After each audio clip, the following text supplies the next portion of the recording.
welcome to an exciting episode of Success Uncut with me, Talitha. And today we have our amazing guest, Mr. Mark Anthony Peterson. How are you doing today, Mark? I am terrific. How about you? Doing excellent. Thank you so much for being here. He is the owner and operator of Sierra Consulting out of Atlanta, Georgia. They're doing some phenomenal things, and Mark's here to tell us how to take your ideas versus your strategies and how to make them into a global business. So thank you again for being here. Tell us a little bit about Sierra Consulting and what you do, the services that you provide. Sierra Consulting focuses in on small business. We're a small business consulting firm, and we provide strategy, organizational, and technological support to those organizations with the goal of helping Davids take on Goliaths, which means we don't want to just have you be a successful small business. We want you to be able to take an idea and go global with it. Wonderful. Now, I know there has to be some major steps to take an idea to a strategy. It's almost like a couch to 5K, right? That's right. That's right. So you can't just jump up off the couch and go run that 5K. That's right. That's right. Somebody needs to stretch, right? That's that stretch. Absolutely. So I know that. So what are some of those strategies or steps that you would recommend for someone to take when they're first getting started with that gung-ho idea that they believe is $1 billion idea, and then to develop those strategies to open up a business? Right. So you nailed the first piece. The idea has to be $1 billion idea. Companies can come up with fascinating technology, but then don't know how to monetize that technology. And we've all seen that. Many people may know of Facebook, but how many people have forgotten about MySpace? Yeah. Great technology. A lot of people signed up for the platform. They didn't know how to monetize that technology and create sustainable revenue. So what we try to do is to help people first identify whether or not the technology has a viable market. And that's your very first step. When I work with startups, if they can't come back with ideas that can generate at least a $10 million valuation, we go back to the drawing board and start over, because those aren't the types of ideas that are going to scale, go regional, or go global. If you want a small business, please go ahead and create that. And there's nothing wrong with doing a small business versus having a big global business. Right. But for most small business owners, they know that if they don't take the time to develop these types of steps to see what they have is viable, they don't necessarily create a business, they create a job for themselves, which means they are working 7 days a week. They can't take vacations. They can't create the type of margin separation that lets them hire people and let them grow the business. Right. So that's why it's so important to take the first step to say, do I have a viable business, right? No, that's absolutely right. That's absolutely right. So how do you think that social media, the social media platforms are helping people to grow their businesses globally faster and better today than maybe 10, 15 years ago? Yeah, I think so. I think there's a lot of different technology that's helping people discover ways to test good technology, good services, and good ideas. For example, if you're a great cake maker, that's a good business. But if you want to be able to make that business into something scalable, you want to build technology that lets people customize their cakes before they make their order. That gives you a different way to differentiate yourself from other cake makers. And you see it in retail. People can design their own shoes, they can design their own clothes, and then have them made at factories. 40 years ago, you couldn't have that type of personalization. Today you can, even as a small business, and give you a way to take your talent to the next level, right? To differentiate yourself. Social media also gives you an easier way to capture larger audiences. To be able to take on giants 20, 30 years ago, you had to spend a lot of money throwing spaghetti against a wall because you had to use television and big print in order to reach the masses. Which was probably a lot more expensive. A lot more expensive. Mm-hmm. For free, you can reach audiences just by building up your own social media presence and then using the tools that these platforms have. Twitter, for example. If you sign up for business Twitter accounts, you get a lot of data on who's following you. Their social likes and dislikes, their income, their spending habits, everything about the people who are following your Twitter account, so then you can start making some smart decisions on who to target and when and how. After you've placed those ads, you can go back into Twitter, Facebook, any of these platforms, and see when people actually looked at your ads. So basically, you're able to do a demographics report for free. For free? Yeah, which there are demographic reports for these big box businesses that they pay thousands and thousands and hundreds of thousands of dollars for. Absolutely. And Twitter's giving you that information for free. Absolutely free. And then, so with all of that data, you can customize and recreate your campaigns and optimize them to get maximum input. Now think about the value you have. With Facebook, you can have an ad go down to specific zip codes, cities, people, genders, job types, by the magazines that they read, the platforms that they have, be it the computer or iPhone or smartphone. You can customize your ads to go all the way down to that level and then spend $20 and reach 5,000 people. That's right. And you can actually, if I'm not mistaken, break that up into increments of $5. Yeah, as low as $5. As low as $5. Yeah, Right. I mean, it's phenomenal and definitely something that you need to do. But we're going to dig a little bit deeper and ask Mr. Peterson some more phenomenal questions to help you make your business global right after this.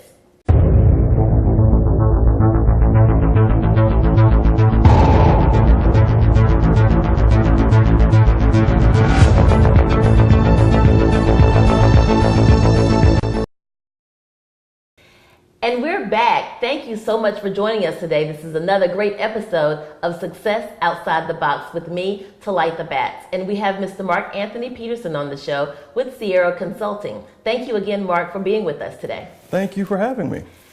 Well, we are going to jump right into talking about how important it is to have a great workable business plan. So Mark, tell us a little bit about business plans, and then we'll go into just talking about the technology necessary to do that.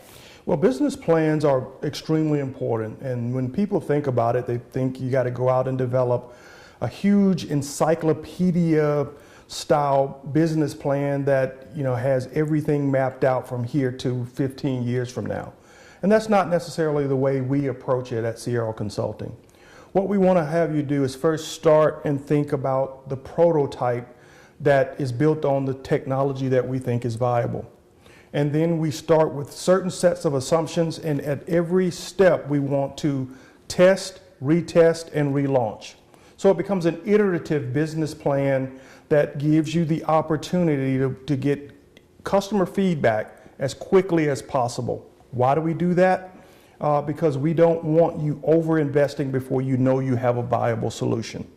So our methodologies are built on what a lot of startups are familiar with, lean startup approach, a more of an iterative process of build, launch, react, and relaunch. And with that approach, you get a chance to generate revenue before you have to put lots of money into production systems. And in that, once you complete that process, you have implementation, you have vendor experience, you have a prototype, you have a target market, and you have a roadmap that comes out of that process that helps you really know what you need to do over the next 18 to 36 months.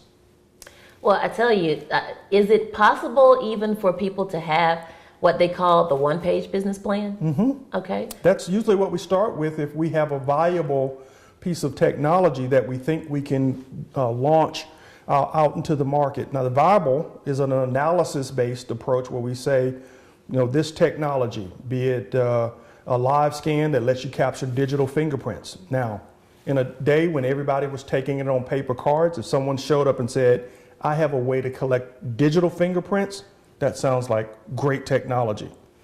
Not necessarily a great business case because you haven't told me how we're going to make money. Right. But when we sit down and say there are a couple of different ways we can make money off this live scan digital fingerprinting. We can build big machines and sell them directly to customers. So the first thing I'm going to ask is who can afford it?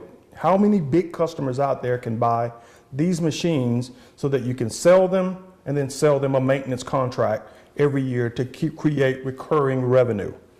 If that market is big, I say go do it. Let's go test it and see if we can sell to 2 or 3 customers and get some recommendations and some references, and then let them use it enough for us to figure out had we solved all the customer problems before we do a full-scale hard launch.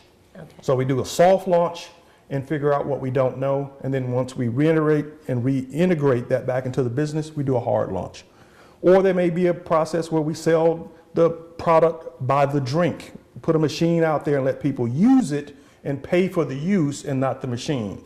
So there are lots of different ways to sell technology. We'll test those, but you can write that all up on one page, right? Exactly. No, exactly. Quick estimate and go, this is how we're going to do it. This is what we expect. This is the return we're going to get off of it. Now let's go test it. We put it out there for 3 to 6 months. If we don't see the milestones that we have written up on that one page, we take the results, analyze the results and go, we were way off. Let's try it the other way and see if we get more traction. That iterative approach gives you a faster way to get to market versus let's write a 50-page report and put all our money behind that only to see it fail.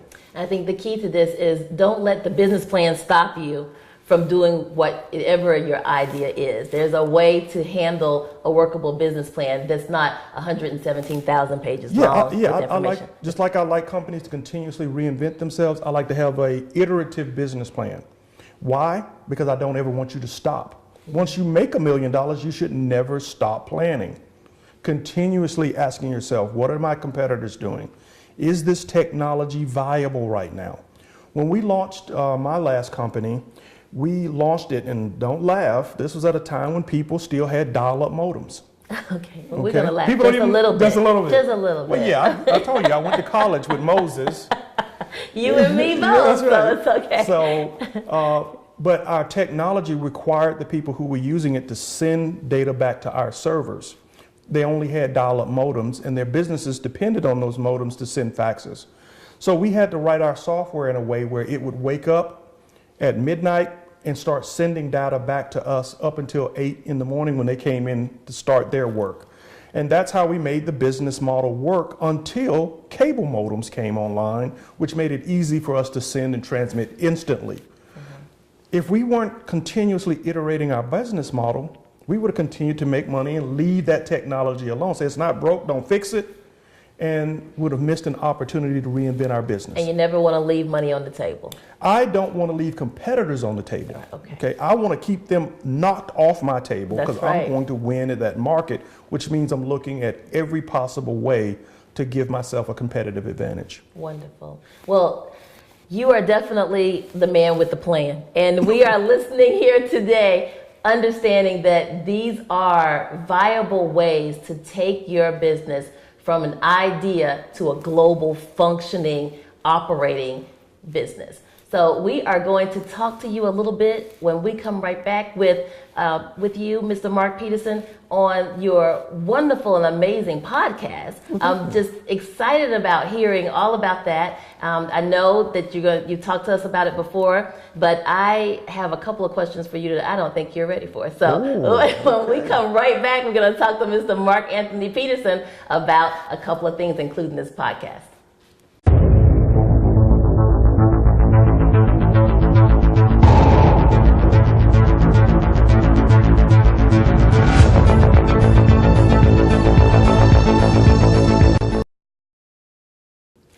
And we're back with more Success Uncut.